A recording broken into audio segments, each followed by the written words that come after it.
A couple seconds later, Yeah. yeah. Oh, we should have realized with the dog trait thing. God damn it. Oh, that's And why. like Yeah. everything else. Yeah. Fuck. Okay.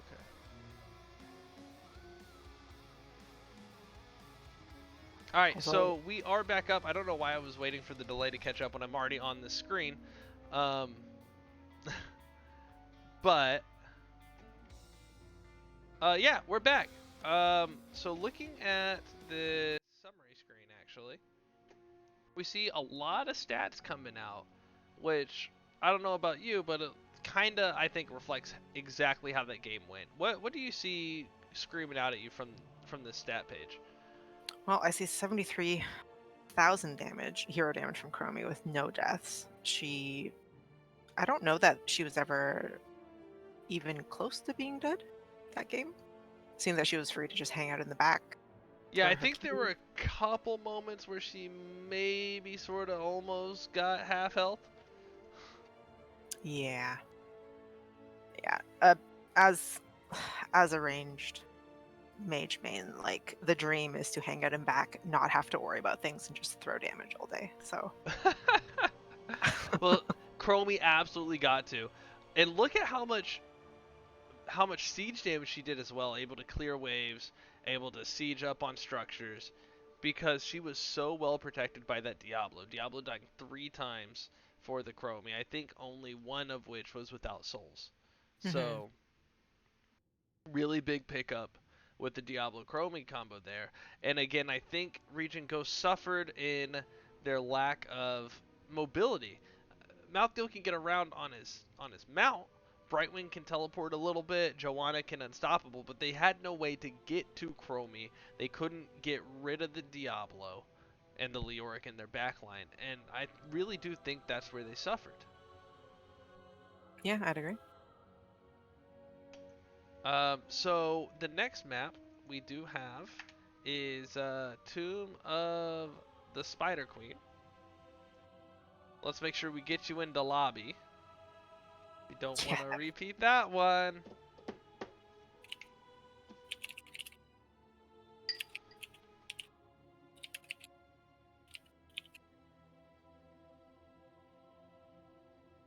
You can join off me. All right. What do you think this is? Oh, I'm on the wrong screen. What do you think this is? I invite you to every lobby type of this. I'm probably gonna have to. I'm used to just showing up when I'm told. Yeah. So So Regent Ghost opted for first pick off of the loss. So we got Tomb of the Spider Queen picked for amateur opponents. The lobby is ready. Are you ready? And we'll yep. talk about teams in the draft.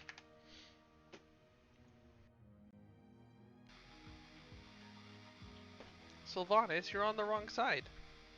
Oh, you owe me a dog treat, eh? I do actually. Come, Tomb of the Spider Queen. come. Sit. Wait. Okay. Okay. Good girl.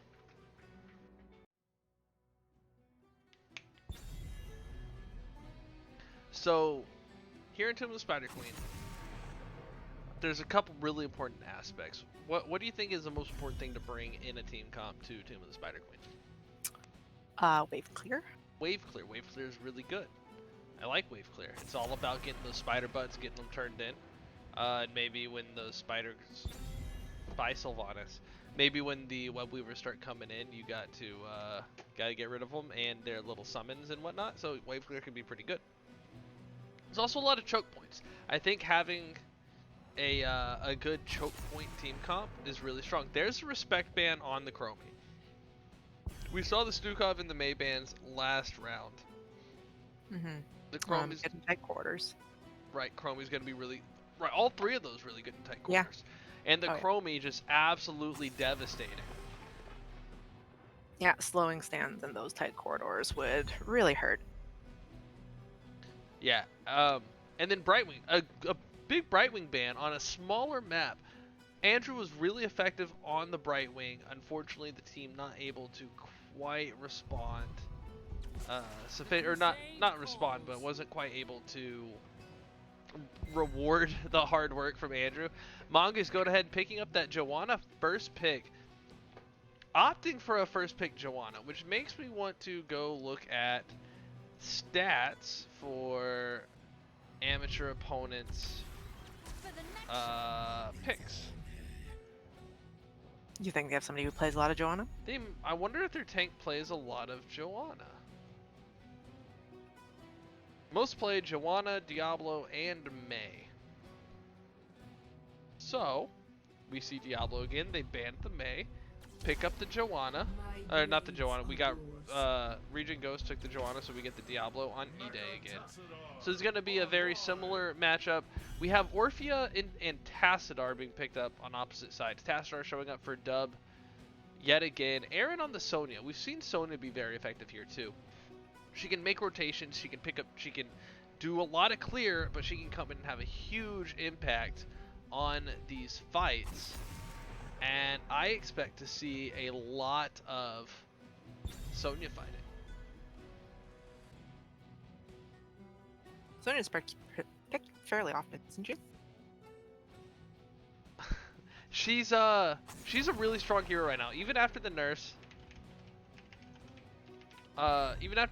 she's been really strong. Even in the same build that got nerfed, but she's got a little bit more build diversity now. We see the Leoric go away. Those entombs, no fun to play with.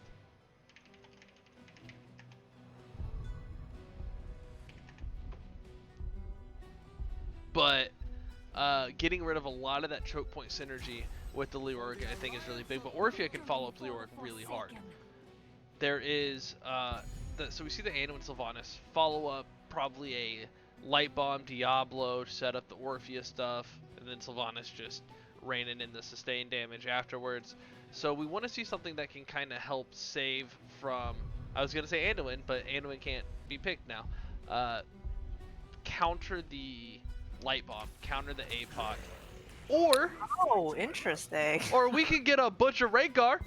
We can go Butcher Rhaegar. Full aggression. Wow. They said we ain't messing around. We bring in the business. Yeah, two very aggressive team fight comp.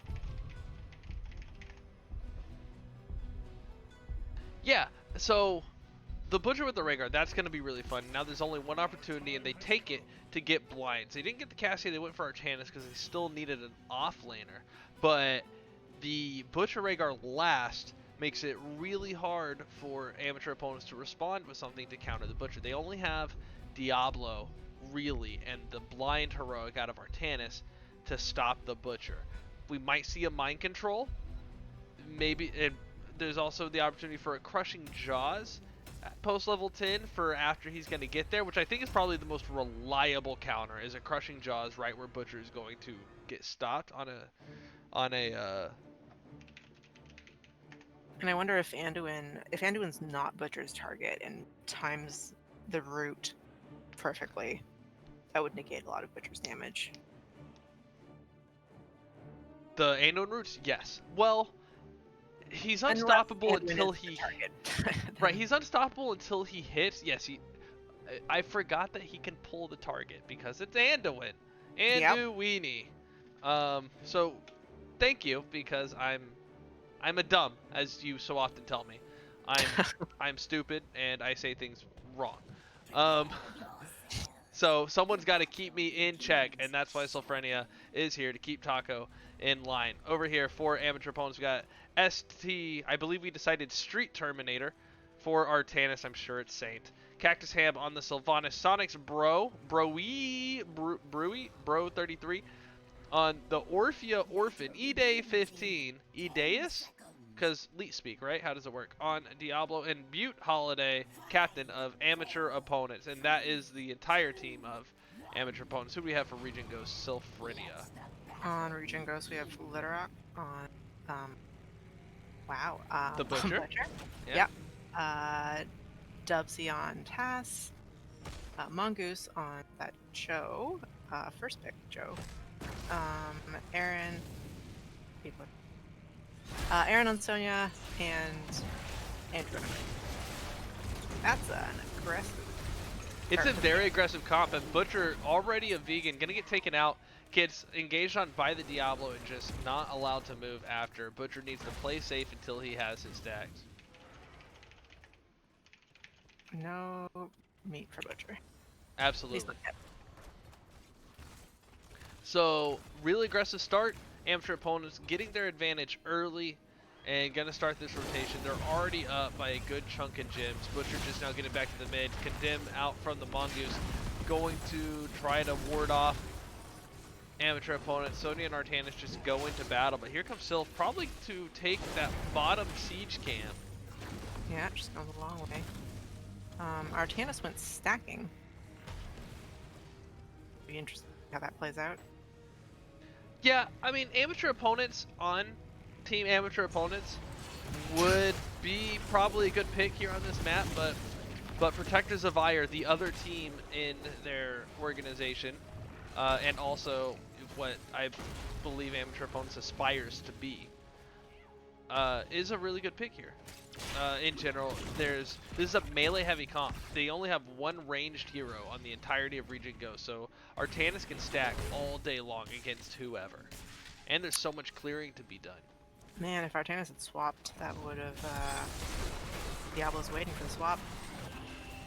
Yeah, but right now, Cactus Ham with the Sylvanas just going to go ahead and disable the tower, start putting out a lot of structure damage. There's a good swap onto Aaron. Aaron going to get out 333 health, was the lowest that I saw. Going to have to go ahead and hard back.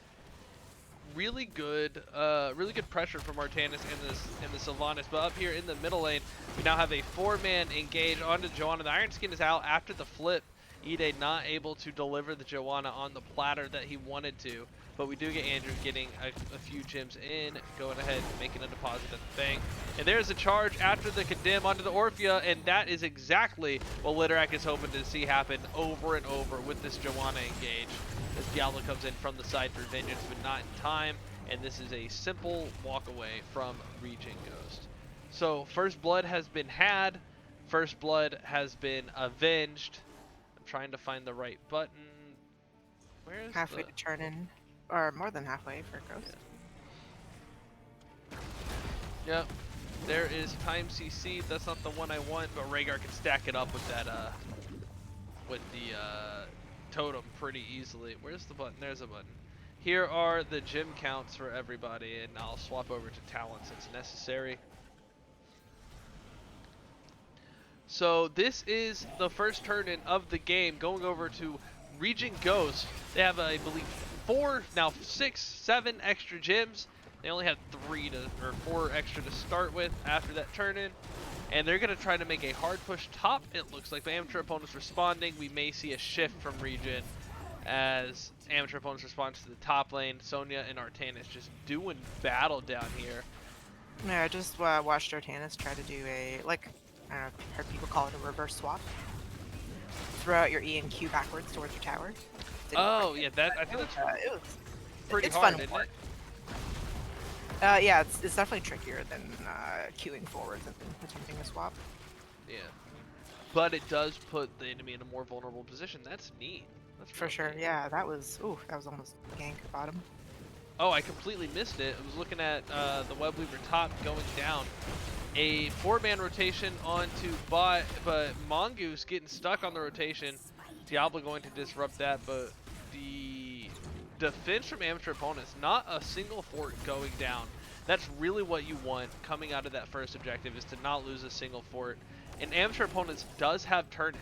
So, oh no, I didn't change my, uh-oh.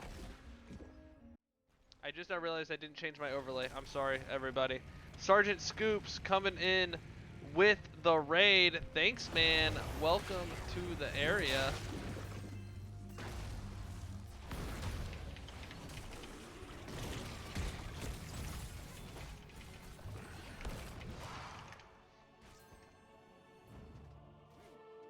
So, people asking about talents, and my big fat face was covering them up. So we have Zul Rules was asking, Nope, Level never mind. 4 You're for just on. Sylvanas, right? Yeah, Yeah. unstable. Unstable poison. So we gotta go ahead and get that wave clear. I think that's gonna be really strong for wave clear. Erder Sturdener in the chat too. It clicked like, what's happening, man? Glad to see ya. Scoops again, thanks for the raid. Hope you had a good cast. This is game number 2. And now the second turn in of the game, amateur opponents now going to even up the objective count. But meat over halfway done for Butcher. Both teams gonna get level 10 at about the same time the way it looks. We'll see how that works out after this objective depending on clear and structures. Must descend upon the red team. And Diablo just getting rid of the Butcher.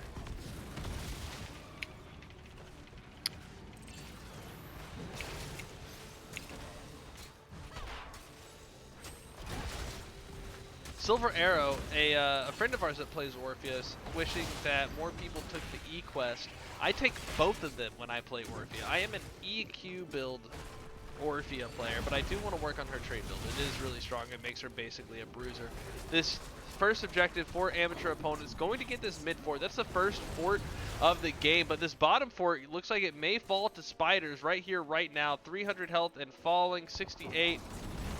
That is a fort trade. There is a leap from the Sonya and the Bloodlust, but CC onto the Butcher means he's not going to be able to follow it up. So far, no one's dead, but the Butcher might fall. Anduin goes down first. That meat's not going to get picked up by Litorak. Orphea and Artanis going to fall as well in the background in the cleanup that I can't even tell what's happening. It looks like a whole bunch of seismic slam coming out from Sonya, and that is the meat quest for Butcher, 200 stacks at 7 minutes, and I believe his only death was before he had any real stacks to speak of. Yep, he had I think less than 100 health at the end of that fight. Yeah, and he got out so... Yeah, so close. Would have made a big difference. Absolutely. But now that he has that meat, he's going to be able to play a lot more aggressively. And if I'm Anduin, if I'm Orphea, I'm scared. Oh yeah. So this bruiser camp's going to get picked up for both teams. And ReGen Ghost just got their second turn in. Butcher stacked. Amateur opponent. Your amateur opponents right now, Sylph. How are you getting back into this game? Well, they're behind battle level and soap. Okay, remember, I'm bad at this game and I don't know anything. Tell me what to do. Don't take advice from someone who's worse at the game than you. Oh my goodness. You can do this, Sylph. I believe in you. Alright, that mid port gets taken out. And a 5-man rotation to this top fort, and it looks like AO is going to try to defend, but Diablo gets cut out. The rest of the team abandoning it. There's the panic APOC. Gonna get catch 2 on the stun. Those are souls gone too. Baby Diablo coming back. That is not a fun interaction for the Diablo there. That is a that's a very sad take right now. Souls are fine to lose if you have a fight, but when you're getting picked, that is the worst. I would rather take the death timer. Yeah, the fighters still up top. I wonder if they'll get for it. They certainly have. Nope, they're backing up. Yeah, that web weaver about to fall. Five man up. They do have the talent advantage, but they see the potential. The IAA on the Sonya. We haven't talked about heroics yet. Oh, a big swap onto the Butcher from the Artanis, but there comes the charge and the lamb to the slaughter and the leap of faith. And a weenie coming to the rescue. Lots of abilities used, but Diablo on the wrong side of ReGen Ghost. And Fling, he's gonna get away. So real quick, Light Bomb, Crushing Jaws, the Blind of Stuff, Suppression Pulse, APOC, and Wailing Arrow. So 4 out of the 5 heroics I expect to see out of amateur opponents. And ReGen Ghost picking up Blessed Shield. Leap of Faith, not Leap of Faith, Lamb to the Slaughter, Bloodlust, and Archon to sync with the Bloodlust. Makes sense. Good. Probably the expected heroics out of ReGen Ghost. There's the APOC, there's a Bloodlust encounter, but lots of stuns happening. A 3-man Crushing Jaws, that's going to be huge. Sonya and Rhaegar going to fall, then the Butcher. There's a Gadib to try to get to get some compensation. Artana's going to fall into Condemn. Tassadar falls as well. A 5 for 2. So all of the gems gone on the side of ReGen Ghost, and a 3-man boss attempt coming out for amateur opponents. That looks about exactly like what amateur opponents needed to get their foot back into this game. Yeah, I guess their wombo, if they can pull it off, is devastating. But I guess they have to stick together with the other team being so good with picks.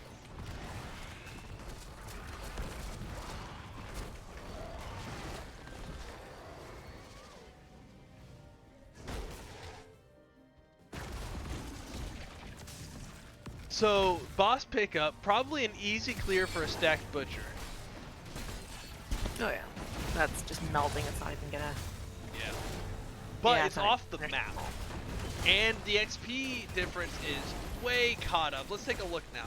So, that comeback XP hero, or that comeback hero XP, put amateur opponents ahead on hero XP. They've been ahead on mercenaries. The boss just put them back ahead on mercenaries. They're ahead on minion XP. The only thing they're not ahead on is structures, and then therefore passive XP. So that fight really put them back in this game, and they have turn-in to ReGen Ghost having basically 0 gems. Yeah, I thought Ghost was gonna camp the turning point. I think they were getting ready to, but when amateur opponents didn't show up, they said, there's still yellow flags on the map, let's get them. Yeah, and they did have somebody watching, so. Yeah, there's 22 gems on the Sylvanas. A nice flashlight, and then the Blessed Shield to stop the charge going forever. The Land of the Slaughter does catch the Sylvanas. It's only one target, and I think it's random. But the APOT coming out after the Bloodlust, but not before Sylvanas falls to the splash from the Seismic Slam. And that is a bunch of gems on the ground. They don't get picked up by amateur opponents, and then Diablo loses his souls again. Amateur opponents feeling the vengeance from ReGen Ghost. That long charge from the Butcher. I'm surprised it didn't cancel with how far away that went. Well, Butcher did have his whole team there to support, so. Right, well, I meant like, so, because if you charge for a while and can't get to the target, it'll just stop it. Oh, okay. I do not play Butcher. It's okay. I don't play a whole lot of them. It's kind of like it's like Cassia's Fend or Varian's Charge, or even the Dragon Knight Charge. If you've ever had any of those not be able to get to their target. I don't think I've ever had the Dragon Knight charge not reach. You'll most commonly see it when your charge target ends up going to the other side of the wall. Yeah. But beyond that, though, like if they're not just behind the wall. Yeah, maybe there is no distance because it's hard to get away that fast. I do want to see a Dragon Knight charge a Zing Brightwing and see what happens. I just think that'd be hilarious. So Dragon Knight charge with Anduin pull, does that still work? It depends on when the dragon gets there, because if it gets to him mid-pull, which I don't think it can, if it gets there mid-pull, that's unstoppable, right? So it would fizzle. But after the pull is finished and then the Dragon Knight gets there, I think that's a solid kick. Was that your question? Yeah, that was. Okay. So this Bruiser can't pick up 4 ReGen Ghosts. They dropped their 20 gems. Amateur opponents with 72, able to get a turn in if they can get over to the eggs. But right now, ReGen Ghost just keeping a dominant position on the lanes, on the map, over these turn-in points, not letting amateur opponents have a single step out of where ReGen Ghost wants them to be. So, Orphea is some decent clear, Sylvanas is some decent clear. But if they split up, then they get picked off. They do get picked off. Amateur opponents really needs to find room to get one of these lanes out far enough that they can get a turn in. Boss timer is at 1 minute. And ReGen Ghost doing really well staying together, as I was saying. We have the advantage right now. It's not a big XP advantage, but we have the map advantage. We cannot give them a mistake to capitalize on. So you're going to see them stay together for the rest of this game.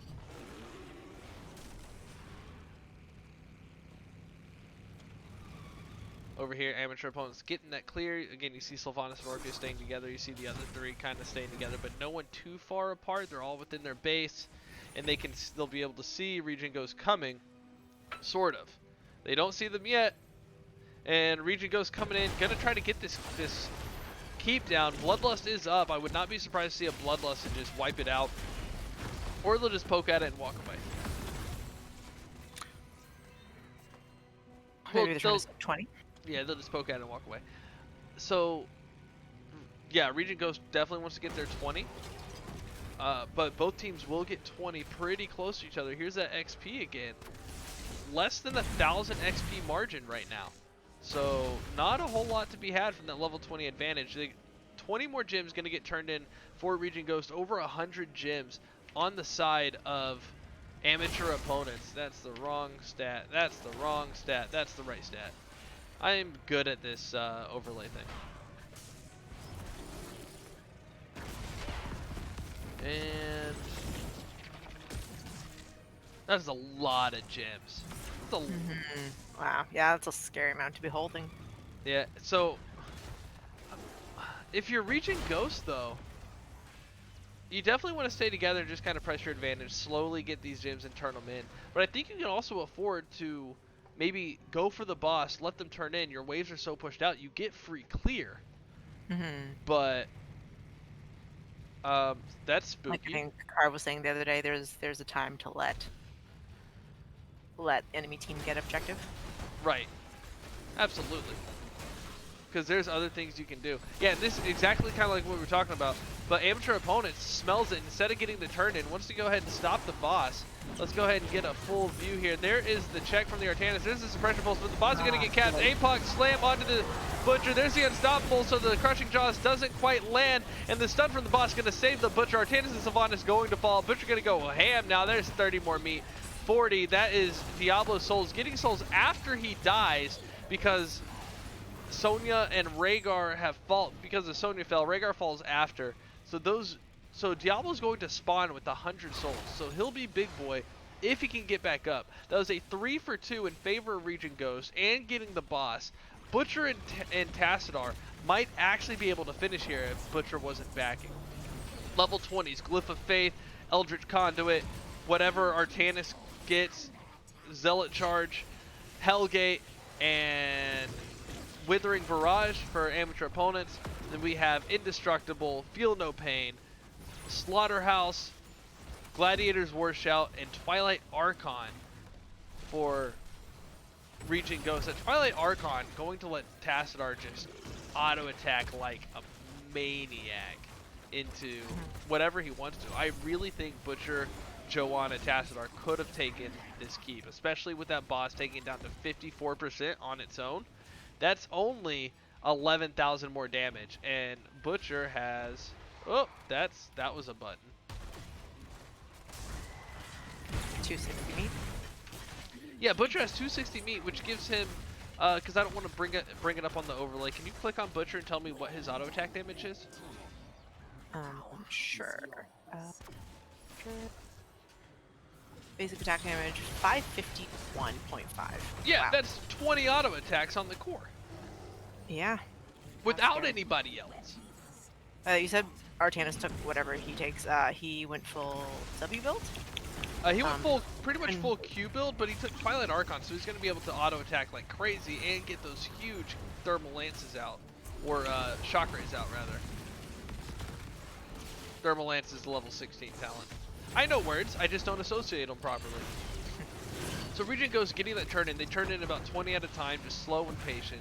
Gonna try to push these web weavers in. There's still 2 keeps to go through, but a really low core, and that top web weaver gonna start pushing in and pressuring that core. Amateur opponent's gonna have to start clearing, probably clockwise here. They did get rid of the middle one though, so that's gonna give them a little bit of relief.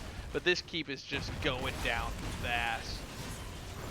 The swap, there's the Condemn and the Iron Skin from the Joanna. There is the APOC, the leap coming out on top of the APOC rune. That's gonna disable the follow-up. Artanis and Sonya both gonna fall at about the same time. That keep still putting out damage. That keep almost down. No one wanted to finish it off. Cactus Ham getting out with about 400 health, going out the dangerous way, but able to sneak away from the Tassadar and the Butcher. That mid keep falls. That bottom keep went down as well. This core, no shield, 40% health and falling. That's probably going to do it. And ladies and gentlemen, we have the best type of game, a game 3, coming up.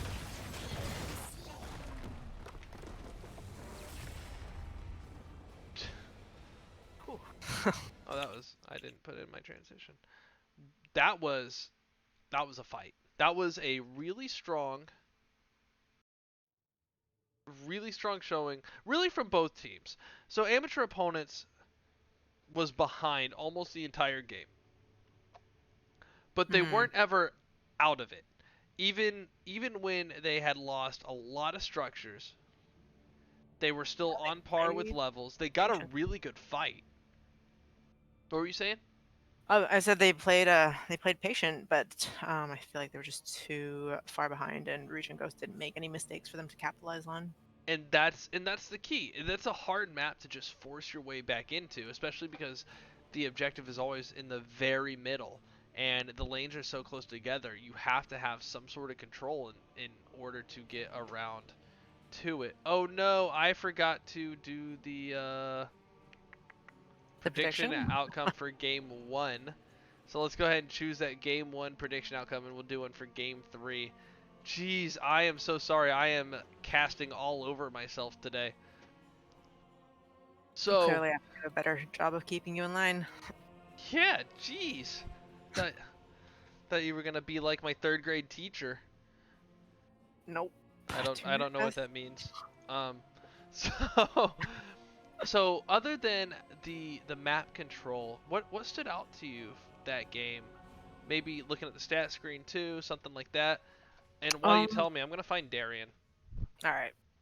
That fight where Butcher got stacked.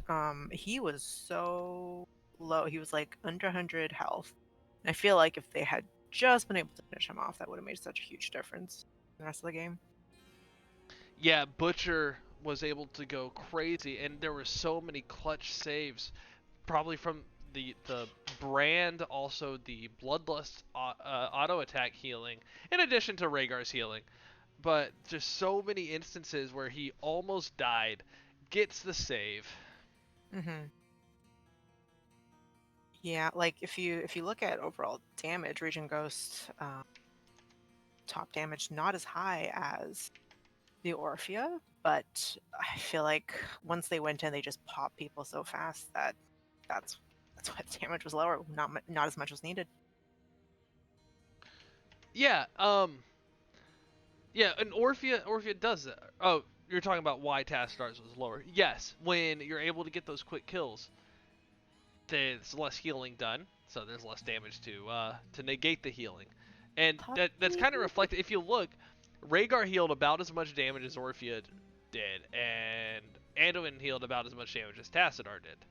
Hmm. And I mean that kind of makes sense for keeping the pace. Sorry, I'm also trying to type with one hand. Um, but I think that also just, and that's one of the things. Like that doesn't mean Anduin didn't heal as well as Rhaegar. There was the burst damage coming out. They were down most of the time. So when you're fighting from behind, there's less opportunities to build up those stats. But you're still doing what you're still meeting your goal. You're still taking care of your team. And then when they blow up, you can't heal dead. Yep. Yeah, Anduin had some nice saves there. Yeah, we see Anduins with a lot of saves here in NGS, especially with the teams that we watch and play with. All right, here is a free treat redemption. Is it really free though? I did pay for one. Yeah, I gave another one to Sylvanas earlier. Oh, okay. All right, giving a little bit more fan service, and then we'll get into the big yawn, big yawn. All right, let's get into that lobby. Um, that's not the right button. I am so scattered today. You can join off of me while I update the maps. We're going to Infernal Shrines picked by ReGen goes. So amateur opponents electing the first pick. Yeah. Are you good, buddy?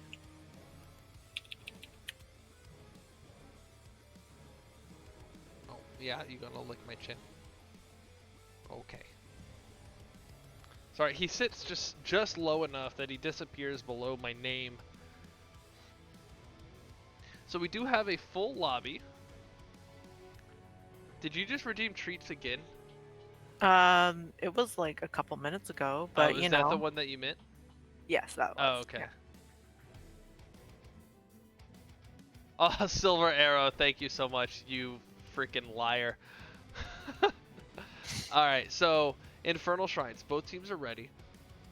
I think. Well, no, one team is ready. What do you want to see coming out of Infernal Shrines here? Wave clear, point control. Well, yeah. That seems pretty standard for most of the maps. Any heroes? So looking at that game 2, and maybe some of game 1, are there any heroes you think get particularly banned out, or that we might see getting picked up? Well, May's been banned both of the last 2 games, and uh, amateur opponents, their tank plays a lot of May. Expect that will be banned again. What else is banned? Both games. Stukov? Stukov. Stukov probably banned again. I agree. I think the May gets banned again. Chromie probably banned again. Corsair calling for a puppy ban because he's just too OP. Oh, big yawn. Oh, Silver Arrow. To be fair, I was plat something at one point this season. I was also silver something at one point this season, so I'm just running the gamut back and forth. Same. I was on a 10 Storm League loss streak the other day, and then I picked up 3 and then dropped 1 more. So that means I also played 14 Storm League games in one day, and why do I hate myself? So we see Johanna and Chromie getting got. They get got rid of. Where you going, buddy? You wanna sit down? You wanna be my co-caster? There you go. Yeah. You can't even take it. Taco, it's not fair. What? I want your dog. Isn't he the cutest? He is the cutest. It's fair. He also was at the groomer yesterday. He does look less unruly now. Yeah, they shaved his butt. Not shaved, they trimmed his butt. Which also means he doesn't bring dingleberries back inside. That's a great word. Right? So, I think Orphea is the only ban here we didn't talk about because we were thinking Stukov instead. But Orphea getting taken away from the team that didn't play Orphea. Tychus early pickup. That leaves... Wait. Oh. Ghost bans the May. That's interesting. Yeah. No, it was. Didn't Ghost ban May last time too? I don't know. No, because Ghost had first pick. Okay, because we know that E-Day 15, they mostly play. Oh, that's true. Joanna, Joanna, Diablo, May, and Diablo, May. yeah. Yeah, we did look at that. So we see a Diablo Tassadar pickup.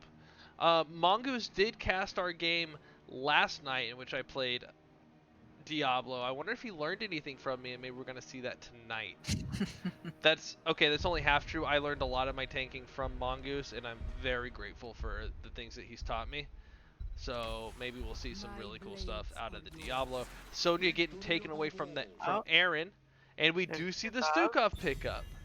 Yeah.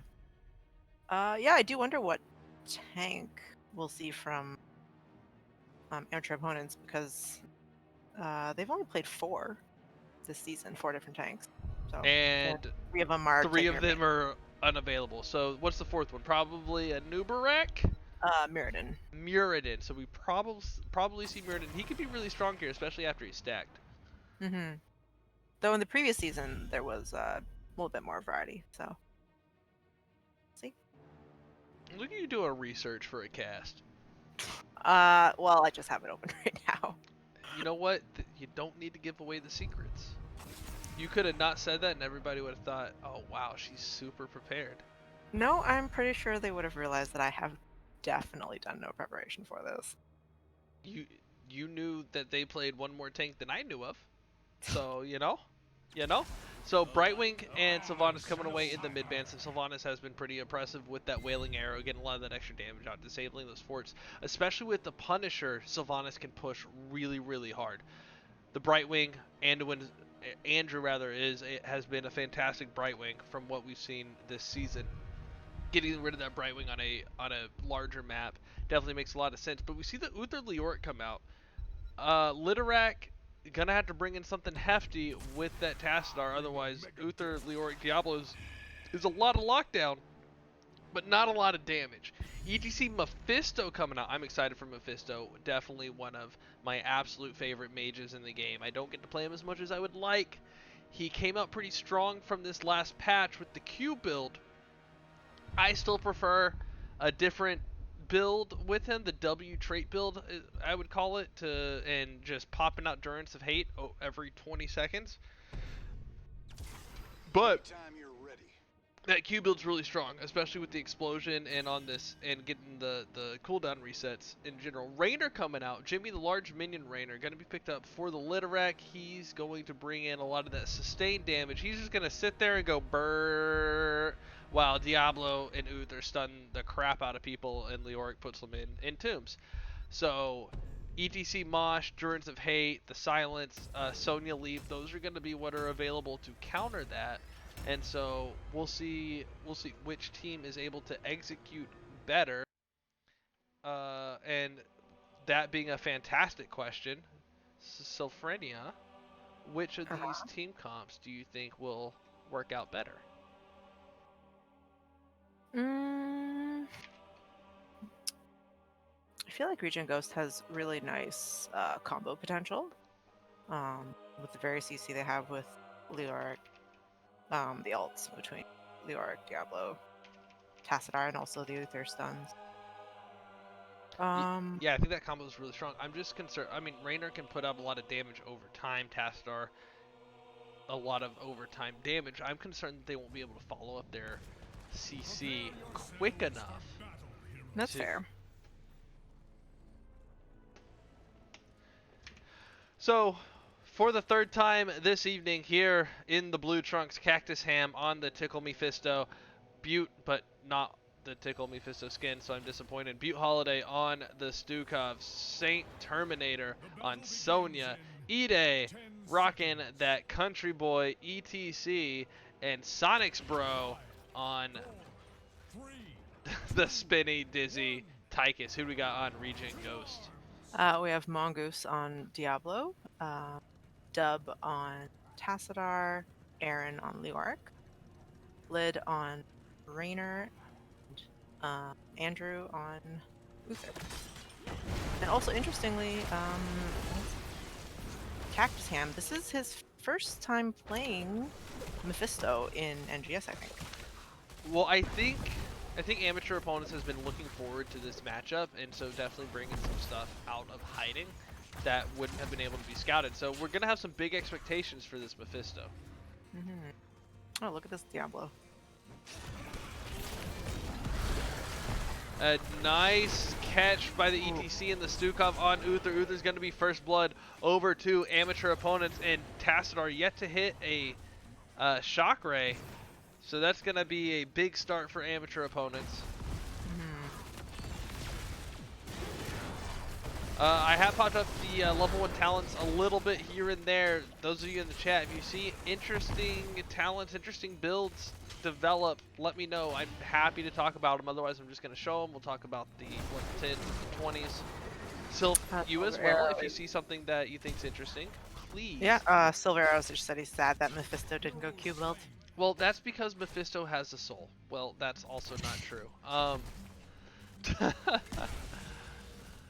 But I don't know. I think here it's going to be more effective. He can pick up globes. I'd like to see the globe talent and then the hatred talent at 13 for the heroic cooldowns. A nice slide catching Diablo at the end of the slide. There's the slow and the silence and just all of the damage being put out onto Diablo. Diablo not even able to walk out of the silence. A big time kill coming out onto the big time tank, and amateur opponent said, "We got your number. We're coming for you." Looks like Sonya and Leoric both at about half health in the top lane, just kind of spinning around, having some fun. But Sonya no enemy minions to spin in at the moment. Sylph, were you about to say something?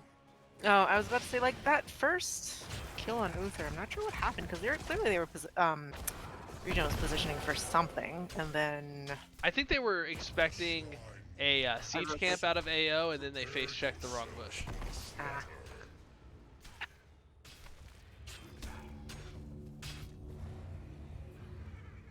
So this first shrine coming up is going to be a mortar shrine, a mortar punisher, which isn't the strongest early on. It's got a lot of burst damage later, but I mean, we'll still see both teams want to get it, but I would not be surprised to see a little bit more focus on lane status before worrying about this ult, this shrine. Which is your favorite Punisher?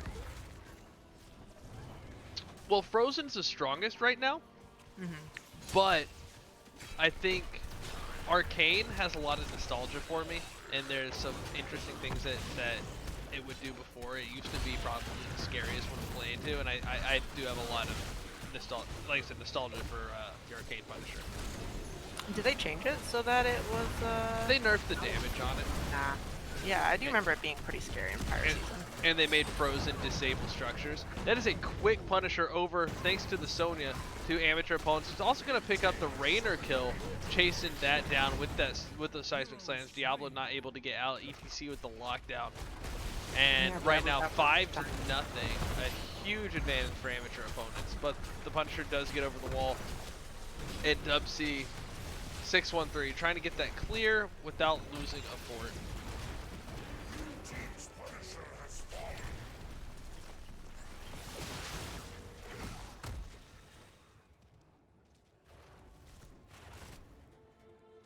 Let's see, so ReGen Ghost down about a level, looking to get control of the map. Amateur opponents say this is going to be our map. We're going to come out with this win, and we're going to hold control of everything. Oh, thought they were looking for a Sonya kill. Yeah, it looks like they were headed up, but when the rest of amateur opponents got off the map and Sonya disappeared, I think they thought it might be a little spoopy. So instead, they're going to get their own camp. But here's a 4-man invade. Diablo coming up, smelling the invade. Going to come in. ETC slides away towards the Diablo. Gets the kill on the Diablo, but ReGen Ghost doesn't take advantage of the distraction to finish the camp. And that's going to go over to amateur opponents. And that is a huge win for amateur opponents there, too. ReGen Ghost just getting farther and farther away from an even playing field. Amateur opponents executing everything beautifully right now, not giving an inch, just following up. Really, really good communications, probably from the ETC, where the slides are going to be. Just great coordination out of amateur opponents right now. And that's absolutely what they need to come back in on this game 3. Yeah, Diablo's having a rough time. Yeah, it's like that sometimes. I'm not gonna lie, I don't like the soul shield here. I think the alright, Diablo extended explanation time. I'm not gonna say lecture, but extended explanation. So soul shield, 4 seconds of spell armor, which is a long time. Cooldown reduced by dealing damage to heroes, and the spell armor grows with souls. This fort looks like it's probably going to fall. Commandeer Odin out on the Tychus. That can't get picked up. That is not something that ReGen Ghost wants to engage into. So first fort of the game goes over to amateur opponents, finishing up what that Punisher did. So if you're going to go Soul Shield, which can be good into the Sonya and the Mephisto, so I don't completely hate it, you need to go the W resets, because the W is so many instances of damage. And when you get the resets at 7 with your 2 different stuns, you could just put out W after W and keep a really high uptime on that soul shield in the middle of a team fight. And I think also against this team, maybe not the level 16, but the level 13 with the spell power for extra heals off of the W, but even the level 16 to reduce the damage of the Sonya and the Mephisto after hitting them with a couple of W's, the waves, the lava stomp, fire stomp, that ability right there can start to really change the team fights. We've talked about recently heroes that have the ability to mitigate damage, like Leorix, maybe not in the stream, but Leorix 13 and 16 reducing damage. There's also May's Blizzard reducing damage. That's another ability that can really change a team fight in a hidden way because it reduces damage going out. There's a Divine Shield coming out to protect the Diablo, but a huge mosh pit coming out onto 2.5. Raynor Leoric going to fall to the Sonya in that process. Uther not going to live even after that Divine Shield. A huge fight after Taco's talk, going over to amateur opponents 3-0. This Shrine's going to get picked up. That is the Arcane Punisher as well, and this Bruiser King getting picked up as well. Huge management by amateur opponents, and they are absolutely getting rewarded for it. These level 10s are Flailing Swipe, Wrath of the Berserker, right? Berserker? Yes. Commandeer Odin, Mosh Pit, Durance of Hate for amateur opponents. Diablo catches the John Cena from the top rope, and then there's a follow-up from the EPC and the Durance of Hate. Diablo not able to get anywhere. A huge pickup for amateur opponents right there, coming in to this fort. They get the tank down again, and the Punisher jumping over onto the Uther this time. Divine Shield, Hyperion, Entomb, Archon, and Apoc for ReGen Ghost. Sylphrenia, this is looking fantastic for amateur opponents coming back in to this match. How does ReGen Ghost take a stand?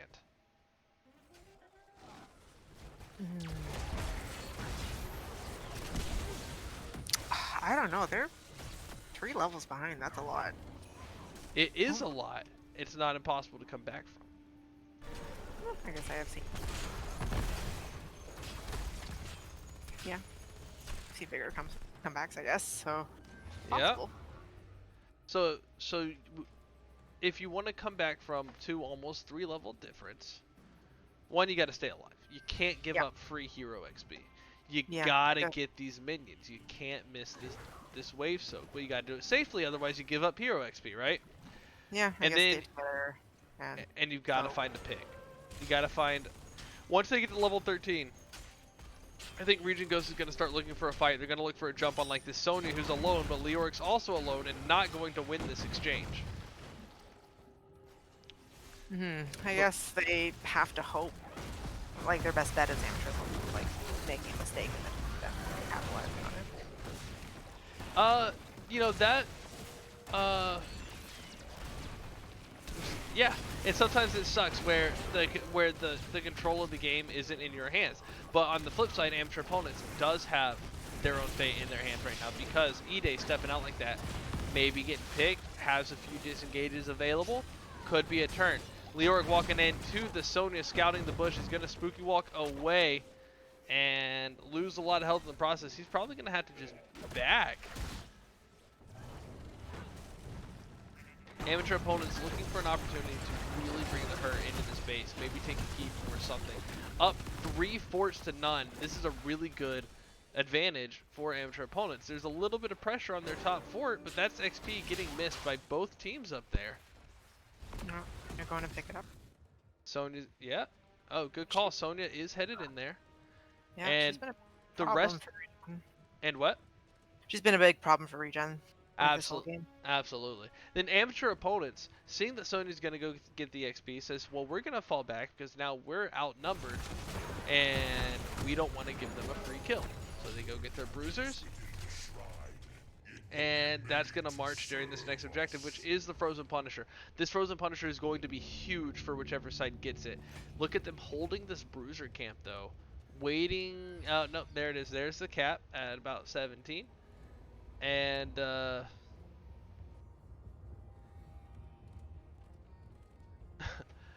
and they're getting set up on this shrine, which Region Ghost really can't come into. They're going to have to defend, but that Frozen Punisher is going to disable the keep. It's going to move on to core. This Punisher could actually end the game for amateur opponents. And Sonya's going to head and come in and try to get some keep damage and just clear a path for this Punisher.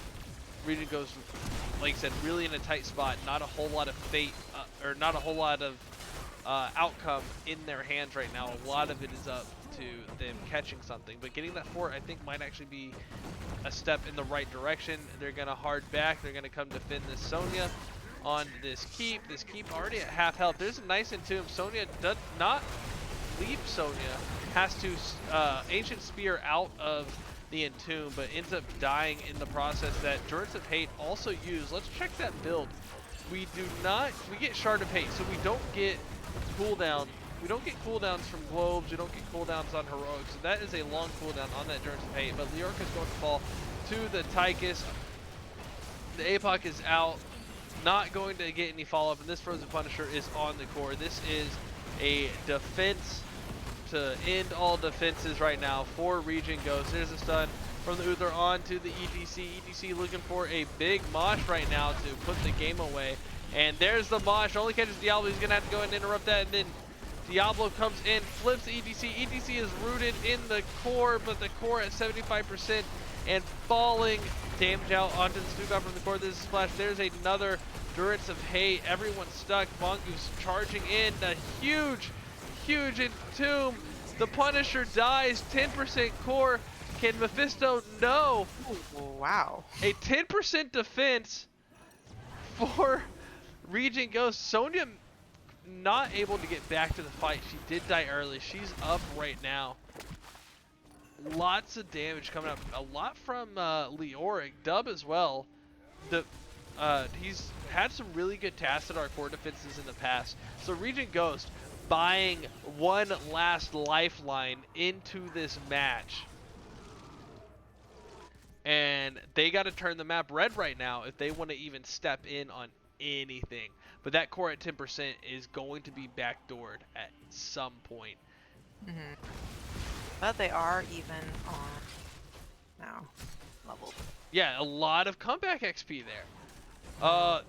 So they're down 11 to 5 kills, and they're up 1,500 in hero XP. They're up by 8,000 in minion XP. But again, that structure and passive going to be a lot. Unable to get a keep though. ReGen Ghost does get camps.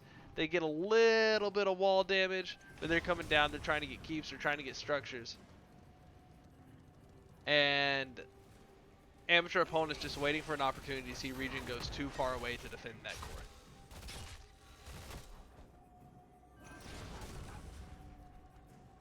You see Leoric already coming in, trying to get rid of the catapults that are about to come in.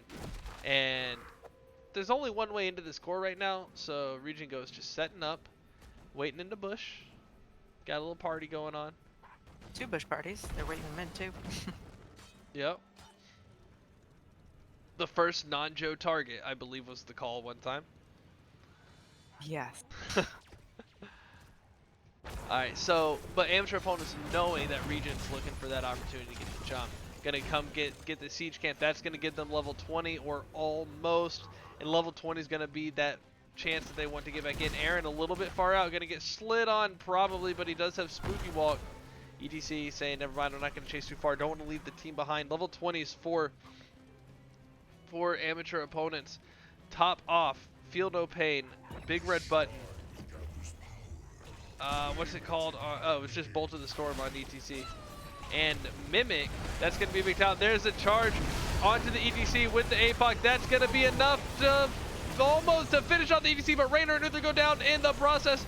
There is the Wrath of the Berserker going out. Lots of damage. Dubsy 613 almost taken out by the splash of the Seismic Slam. There it is. That is enough. That is 5 for 1.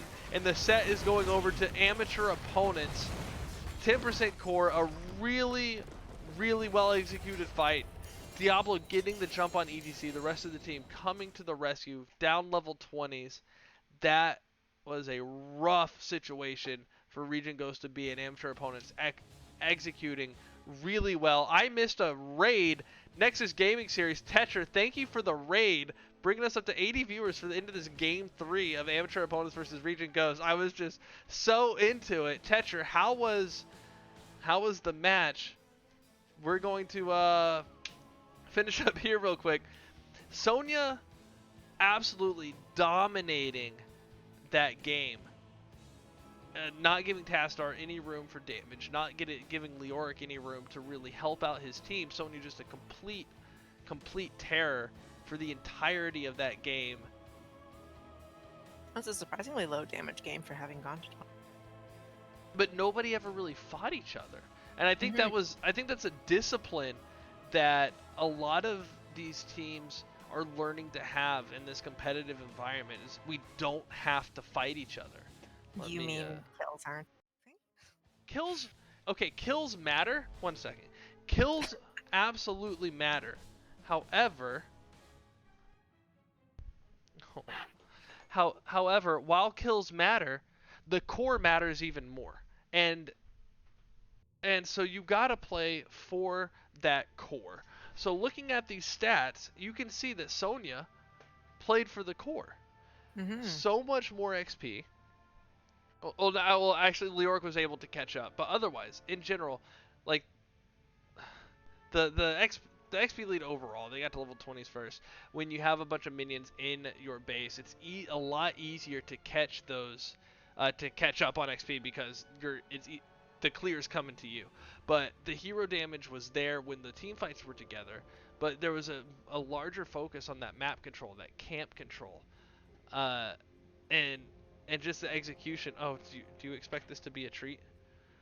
And the execution coming out of Amateur Opponents, they really played for the map there instead of trying to play into ReGen Ghost. So I think we'll find probably Butte in a lobby. Can you meet me in lobby 4 in the NGS Discord, and we'll get us an interview. Sure. Let me find.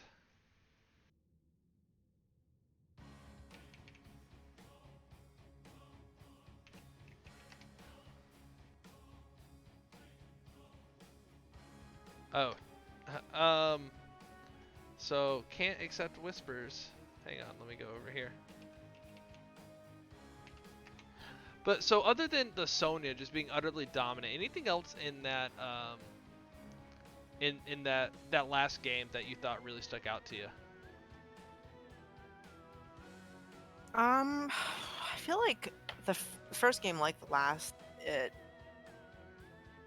felt a lot like Amateur Opponents just had control the whole time, and ReGen was struggling to catch up, like in the first one especially, just following along after their camp clears and trying Yeah, I mean, after their rotations, I guess. yeah, and Amateur Opponents definitely had the advantage there. They were stepping up. They were getting the camps when they needed to. They were holding them to have them march during objectives. And again, they weren't stepping out and giving ReGen the opportunities for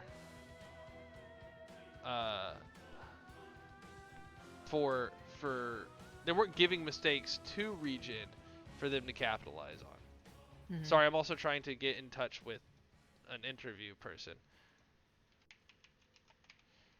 But I'm struggling because there's also a puppy in my hand, which I know is why NGS rated us, is because of the puppy, and it has nothing to do with the awesome match that we just witnessed. I was actually just wondering, like earlier, I think you had like 84 viewers, and I was wondering, how many of those do you think are because of the puppy taco? Yeah, well, so Storm Division must have just gotten finished, and so we got the awesome raid from Nexus Gaming Series because they know about the puppy. They were there for the Nexus Gaming Series, but now, or for the Storm Division, but now they're here for the puppy. We all know how it works.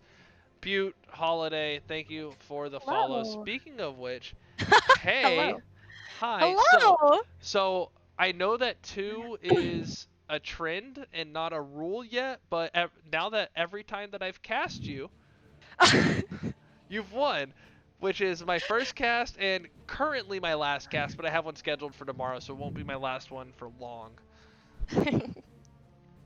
Well, I mean, yeah, that I love your cast. Our team loves your cast, so we appreciate you picking it up. And I'm sure I can speak for ReGen, and we're thankful you were able to pick it up. Crush, I hope you feel better. Get some rest. But we definitely were appreciative that you picked it up. And yeah, it was a great series and casted by a great set of casters. Thanks. I was really glad to pick it up when I saw the opportunity. I saw that Crush was on it, and I was like, ooh, I wonder if I can co-cast that, because I'm gonna watch it anyway. Let me see if I can co-cast it. And he's like, can someone pick this up? I'm like, yes. Yes. But real quick before we get to the match, to follow up what you were saying, I actually ran into Erder Sturdener and Orion, who are on your Yes. sister team, Protectors They of Ire, are. which I believe amateur opponents one day hopes to become Protectors of Ire. But I ran into them in Storm League, and they were like, "Are you the NGS Taco? You're our favorite caster." I was like, "That's awesome."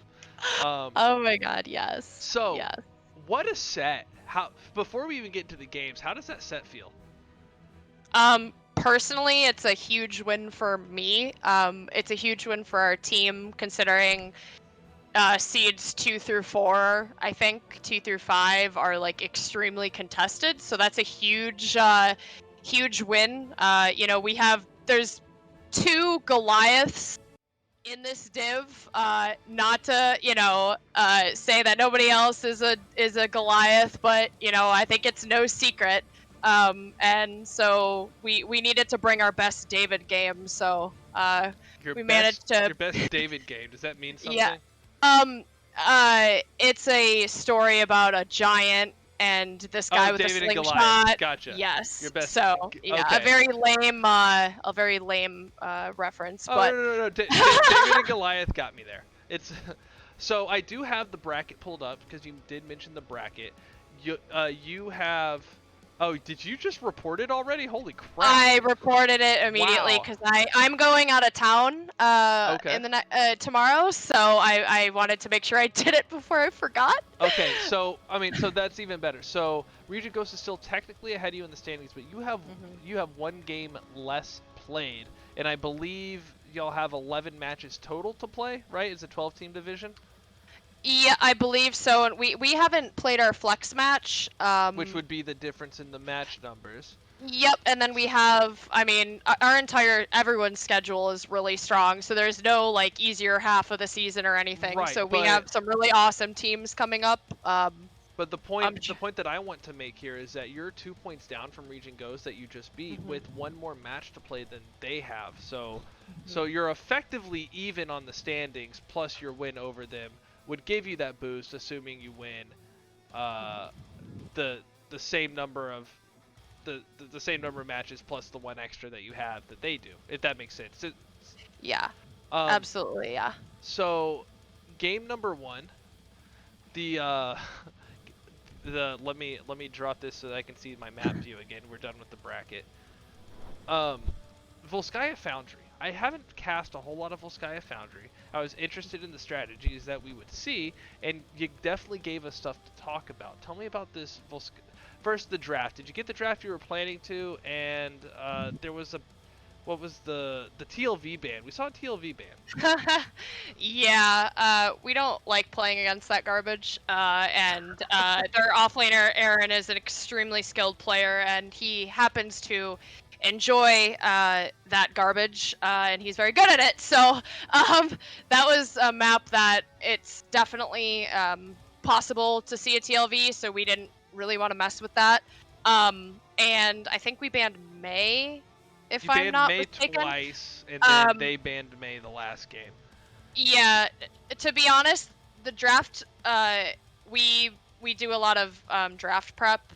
It wasn't from both sides. It wasn't really surprising.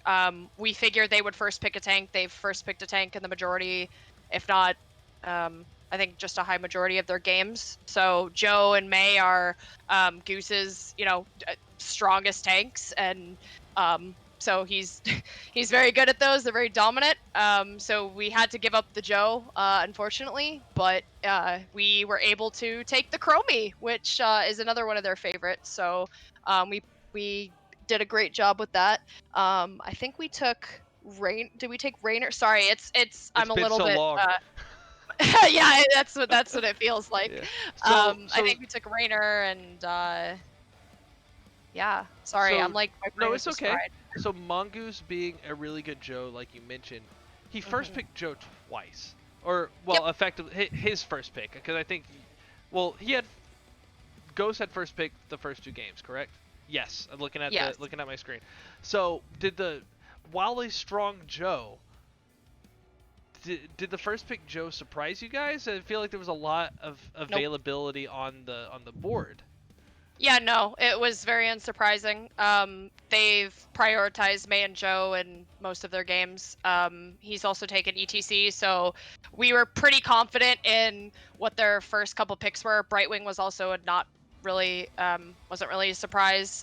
Their healer, from what I've seen, plays a lot of different stuff, but prefers, Brightwing, Deckard, Lucio can play some, Uther, and so we were confident it would either be Brightwing or Deckard, and he or she they would take it in early in the 2-3 spot. So we were able to kind of draft around that, and we know that their offlaner also plays a really good Leoric. Although he plays a bunch of different stuff, so we felt really confident in our picks. Our drafts, looked really good. Theirs looked really good, but at the end of the day, we just needed to not clump up, and I think we got a lot of value from the Ana cleanse, which was great. I'm glad I ended up picking Ana. They really didn't have a lot to contest me in the back line, so Yeah, I was or the able to kind of Chromie. do what I wanted. They could not get to Chromie with just Yeah. the Joe pick. Exactly, and Chromie should never have been in a position to be black holed anyway. Realistically, Well, so Chromie never died, so. Yeah, exactly. Well, that's Sonics for you. So yeah, our front line kind of took the brunt of the CC from them as well as damage. I mean, everyone played all around really great. I mean, Ide did a really great job maintaining that aggression and engaging, but also re-engaging after they blew some ults and posturing. Shane had some really great entombs. He did a great job in the 1v1 too. I mean, Malthael wins that matchup in theory. Just from pressure wise, but Shane did a really great job, maintaining his composure and Is focusing Shane on the team fight. Terminator? So. Yeah, sorry, It's sorry. okay. It's okay. Yeah. I just wanted to check.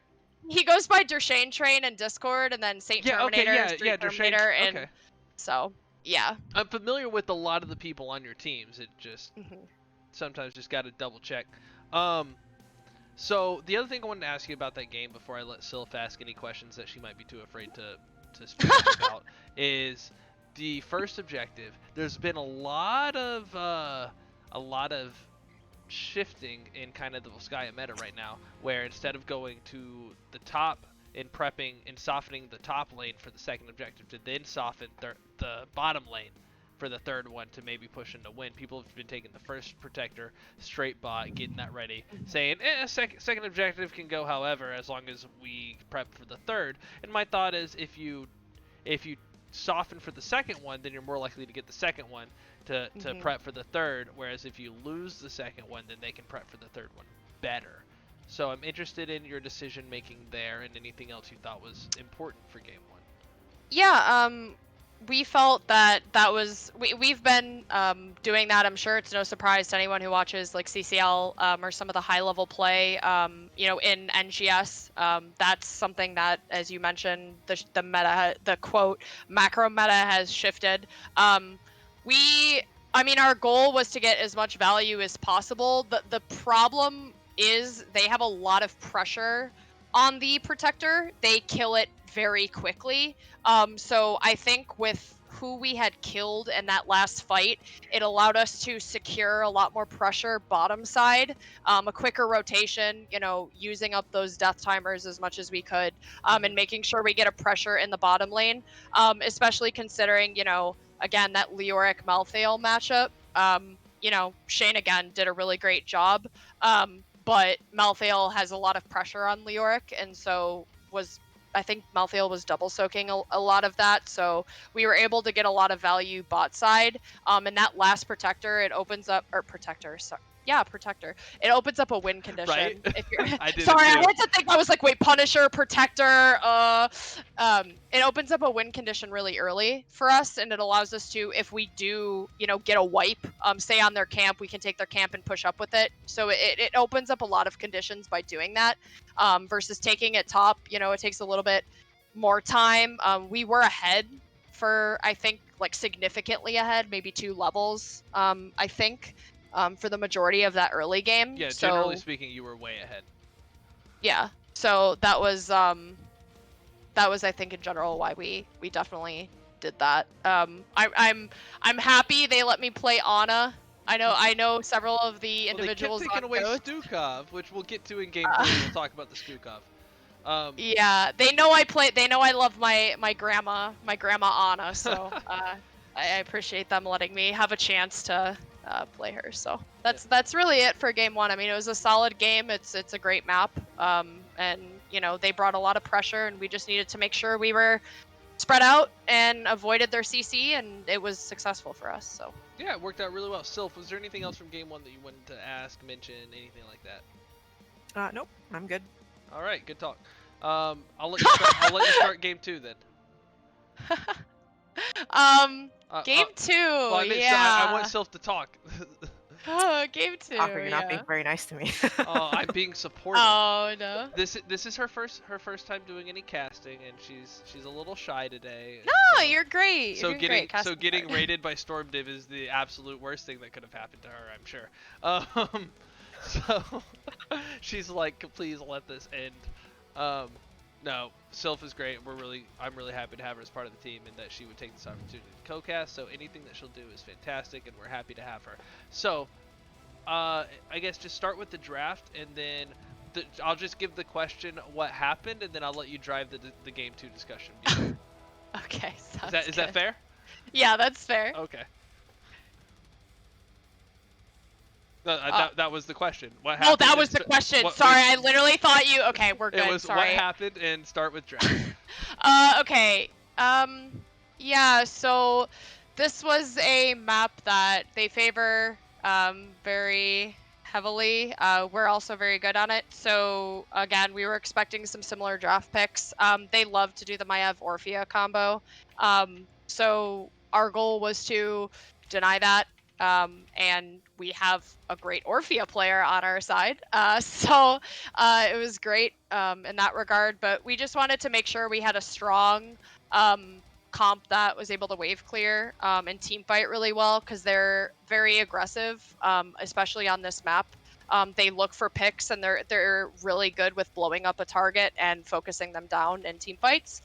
So we just needed to make sure that we had a little bit of mobility, some wave clear, and some, just a good combo to be able to execute. So You had it, and there were a lot of really good APOC crushing jaw combos. Like, I thought you got your wombo, not to completely derail what you're saying. Yeah. But y'all got some really good combos, and I think you picked 4 out of the 5 heroics I expected.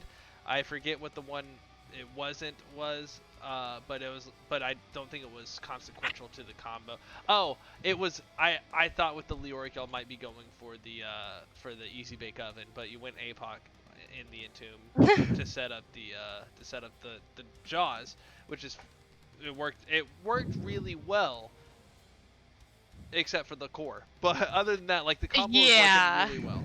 So they picked the butcher. Funny story. Honest- Not surprising. They've done that before. I think maybe once or twice. I don't remember. I mean, hey, it worked. Like, it definitely worked. Got a lot of value. Silence is a thing that needs to be respected. And Butcher got his fair share of meat there, so it was really hard to kill.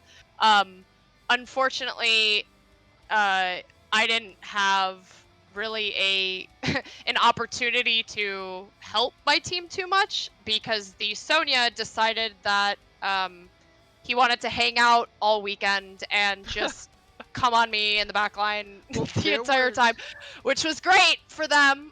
They just did a really good job of splitting us up, and we just weren't able to finish kills. So They just were able to self-heal a lot. Butcher was able to self-heal a lot. So they just got, especially with the Rhaegar Bloodlust, so they got a lot of value from their comp. And we just weren't able to finish kills. That was our main issue. We just weren't able to finish kills. And at the end of the day, if you can't win the trade, it's probably not going to go well for you. Right. In the grand scheme of things. So they did a really great job making sure that they were able to secure kills, and split us up and be sustained through that, which they did well on. But There I were think we some macro. really good. We mentioned it during the game. There were some really good Andowini saves that Mhm. like you say you couldn't do much for your team, but there was a lot of times that your presence was absolutely felt. You were robbing them of some kills, and I think just a little bit of tweaking, if you were able to force your way back into a tournament, which is that map's hard to come back from. So like Mhm. there's it's easy to say force your way back and get a tournament, but even that just maybe gets some clear and you don't get value. So it was a hard Yeah. set, but I did think the drafts were very very even, and it just came down to a slightly different execution. So enough about the one where your core went to 0.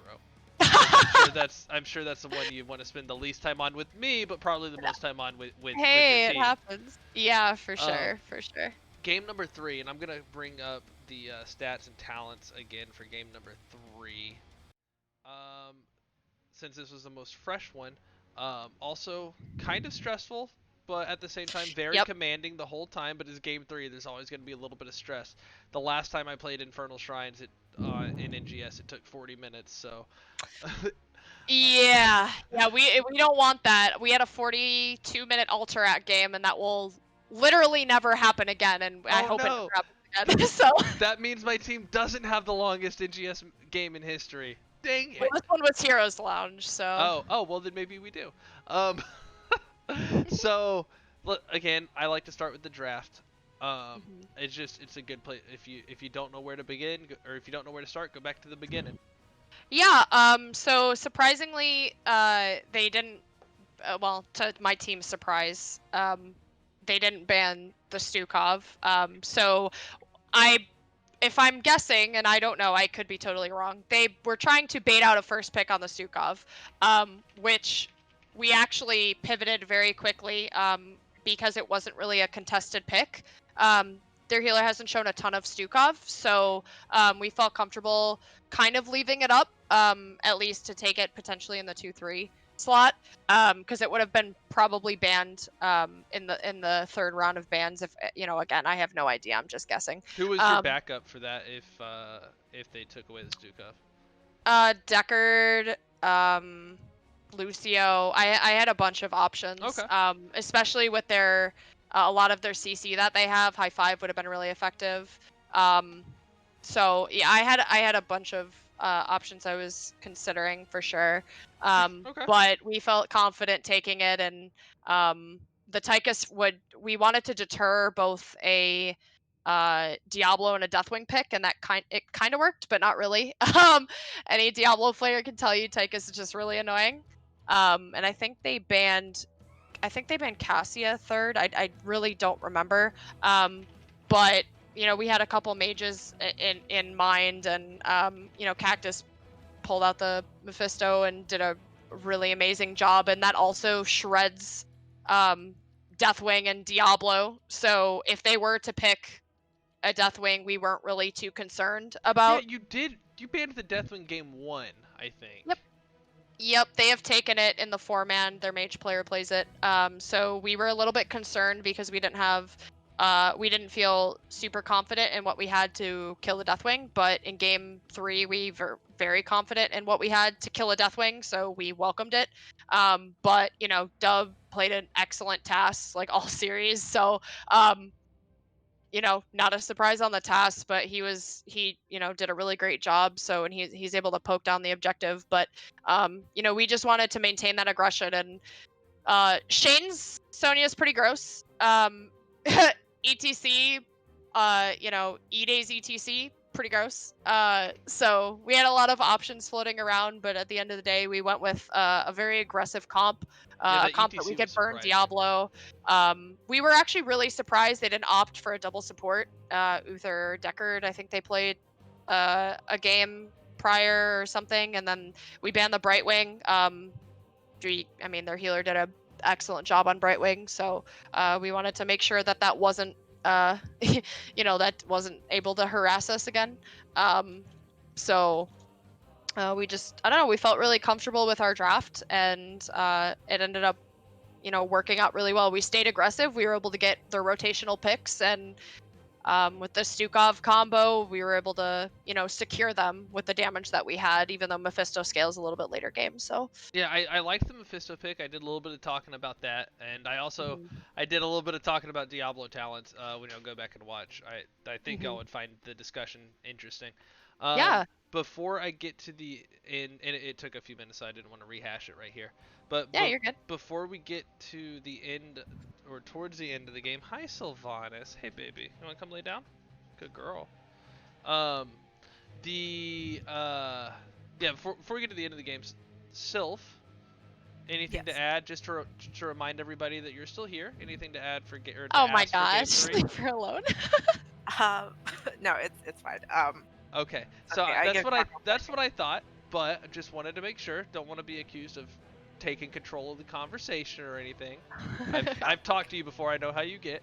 Um, so Butte, 10%, 10%. 10% core. Yeah. You gotta int for the core. Um, I mean, you gotta do it. I don't know. It's we felt comfortable. We had all of our forts up. I think maybe they took top, if I'm not I don't know. They did. They went and got top fort, which I thought was kind of their only available trade, except it was a Yep. frozen Punisher, and that late, Yep. that frozen Punisher is hard to give up. But they didn't have Yep. 20s into you. Yep, absolutely. And so we were able to, get a ton of value. And granted, I think I should have saved some of my abilities. But it's hard not to resist a Punisher on the core with Sonya and Tychus and Mephisto hitting the core. Um, so we were getting really low. They were doing a great job of trying to pull us off and harass from kind of the sides and the back, and so it got a little bit distracting. But we were able to, get it down as much as possible. We just wanted another win condition to where if Sonya could backdoor, if we won a team fight, or if we thought we could still finish it, we had an opportunity to do so. So we felt that quote inting on the core wasn't necessarily a bad call in that regard. So. Okay. Yeah, I mean, it ended up working out for y'all. You got the W, and that's the part that matters. So anything else from the match, whether it's game 1 or 2 or 3, that you thought was worth pointing out, talking about, hitting on, whatever? No, I mean, I think, again, we came into I do this like, extensive interviews, so I was no, like, you're fine. Yeah, my team literally was yelling at me. They're like, you need to really shut up in the interview. You talk too much. no, I So, love it. It's my goal. That's what I want to do. so we vibe in, and I appreciate that. Um, but yeah, I think, I don't know. I just really want to shout out Ghost. They're a freaking solid team. We were back and forth on, what to ban, especially with, TLV being on the table, and we really didn't want to mess with that. So, props, it was a really great set. We knew we had to bring our A game, and if we didn't bring our A game, we wouldn't win this game. So, we may have made a couple mistakes, everyone does, but we're thankful that we were able to pull it out in the end, and Yeah. All right. so yeah, it was a great team effort. So real quick to finish up, the I want to know who your well three-part question. First, Okay. Oh boy. Okay. well, or I guess it's three separate. Okay, actually, first, without having watched the replay, without having talked to your team, I get all that. Just kind of off the cuff before going to Oh boy. review, who's the MVP? I genuinely just can't. I mean, uh, Shane played his ass off. Can I say ass? Is that okay? I Yeah. just said it No, it's twice. fine. Sorry. It's fine. um, It's you know, my channel and I'm a sailor. It's fine. Okay, good.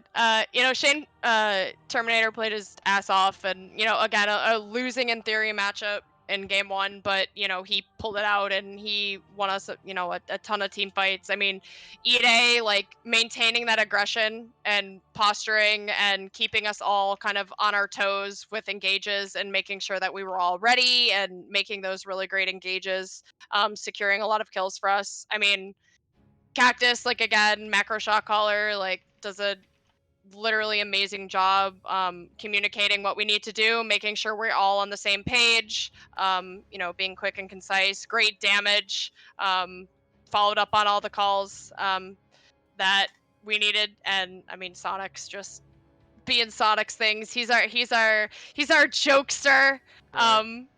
on our team, and he is won us so many games just by being super clutch and big ults, big damage, and focusing down targets when we needed to. So I don't know. I genuinely can't. Okay. So I'm Sylph, sorry. I genuinely just can't decide. It's Sylph, correct everyone me just if I'm played so wrong. well. Butte just said, "Let me name everybody so nobody will get mad at me." No, no, my team is my MVP. My I team is got you. my It's everything. I okay. love my team. All right. So So second of the 3 rapid questions. okay. Describe your favorite taco. My favorite taco. Well, I'm pretty boring. I'm a very picky eater, so I like a hard shell taco with beef, lettuce, and extra sour cream. Sylph, would you believe me if I said nobody has caught on that that's a trick question? No. Oh no. Oh, that's a trick Oh, you question. poor baby. Well, I know, right? well, I love tacos. Leave me alone. Me too. Taco. And I I should haven't had be. a taco in so long. If I'm not the answer there, everybody's answering it wrong. Okay, but Um, here's the deal. Here's the deal. What if I said that you remind me of a hard shell taco with beef, lettuce, and extra sour cream? then I would be very confused. Third question is not actually a question. It's your floor for shout outs, where people can find you, anything that you want to put out to Oh the boy. people that we have still with us right now. Yeah, well, shout out to you, obviously. You, and I gotta make sure I pronounce. Is it Sylph? Is it Sylph? So Is that's that good. Yeah. Sylph is good? Okay, great. So, you and Sylph, thank you guys so much for picking up the cast. It was an excellent cast. And we were really excited. This was a really big game for us, so we were hoping somebody would be able to pick it up. Because Crush wasn't feeling well, and so thank you guys so much, and I'm really excited to watch the replay, and I'm sure it's an excellent cast, and especially hearing your guys's, commentary. I'm sure it'll be really awesome, and I'm sure It I'll will learn a be in lot 2 from it. parts. So, I had to restart the stream in between the first and second oh, game, that's so it'll be fine. in 2 parts. Oh, okay, yeah, that's totally fine. So I'm excited there. Shout out to ReGen Ghost, obviously. I mean, you guys. I mean, we had to bring our A game, or we wouldn't beat you. So, props to you guys. You guys had an amazing set. I really hope you're not vegetarians or vegans, because you got a lot of meat over there. So props to you guys. Really amazing set. It was really highly anticipated for the last week for us. And shout out to my freaking team. Like we brought it. And I'm so happy. I get weirdly emotional, and my team's gonna make fun of me if I cry, so I won't cry. But This but is this is a safe space. I will only put you on blast, but it's a safe space. oh my god. But shout out to my team. You guys are literally amazing, and I love you all so much. Shout out to Ouija, Grizz, and Honey, our subs. You guys are amazing, and you're great assets to our team. Did So you just we say love you all that so much. your managers or coaches or friends have great asses? I'm confused. Maybe. Okay. No, our subs, Oh, our your subs. subs. Okay. They're a great asset to our team, is what I was trying to say. But Well, again, my brain is I so only fried. pick subs with great asses. So, Beast, shout Well, out to you. listen, I don't know about their asses personally, but I can only assume, just based on how they play, that they have wonderful asses. I'm just saying. There you go. All I gotta All say to right. that. But yeah, and thanks so much for anybody tuning in. All right, Butte, thank you so much. What a fantastic set. Really great set to watch. I know that I took a lot of time Oh, that's from okay. your team with you. I'll let you get back to your team, get that celebration, go slam some ARAMs or whatever it is you do. Oh, we're doing Um, 3v3 with bots. Would highly recommend it. oh, If you get Diva bot on your team, you automatically lose. oh yeah. Diva never uses bombs, so. Oh no, I like doing 5v5 ARAMs. Oh yeah, Those are fun, especially if definitely like the the other best. team will do them with you after the match. But sometimes it all depends on like the spirits going in and out of it. But Exactly. especially after scrims, we'll do those after scrims with teams that we Oh, like. we always do that. ARAM best practice is ARAM. If anybody tells you otherwise, I don't know. I don't know what their problem is. All right. Well, again, thank you so much. Congratulations, and have Thank safe you. travels. Safe travels. Yeah, thank you. Thank you. I appreciate it, and looking forward to more of your cast. And Sylph, I hope you are co-casting. I am Uh, casting Storm Division tomorrow night. Oh, Sylph, go ahead. I'm sorry. oh no, I was just gonna say thanks Taco for inviting me to hang out with you today. It was pretty fun. And Butte, that was a really great time. So fun set. Thanks. Good. Yeah, thank you. Well, I'll let you guys go. You can finish up your stream, but you guys have a great rest of your evening. If it's still evening over where you guys are. Yeah, it is. Yeah, it's bedtime. All Oh, right. okay, yeah, go to bed. All All right. right, good Thank night, you, Butte. everyone. Well, that being said, Sylph, anything else that you wanted to touch on before I guess you go to bed?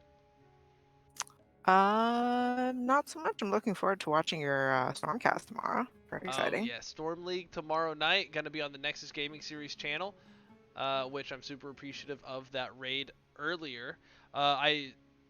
Sylph, we talked about it a little bit earlier, so I think I know this answer, but where can people find you if they want to get more Sylphrenia? Uh, the only place I really hang out is Instagram, but I'm gonna warn you, it's all plants It's all plants. If and you want to see and Sylph's, caterpillars. I raise caterpillars also. if you want to see Sylph's plants and caterpillars and shrimps, be careful about the shrimps. She likes them. She's sensitive about them. Where Oh. where can they see these pictures? Instagram at Solfrenia. But Spelled the same yeah, way? there's yep, spelled the same way. No video games on there though. But if you I will probably start. I'll have a big bunch of monarchs and black swallowtails this summer. So if that's a thing you like, come hang out. Yeah.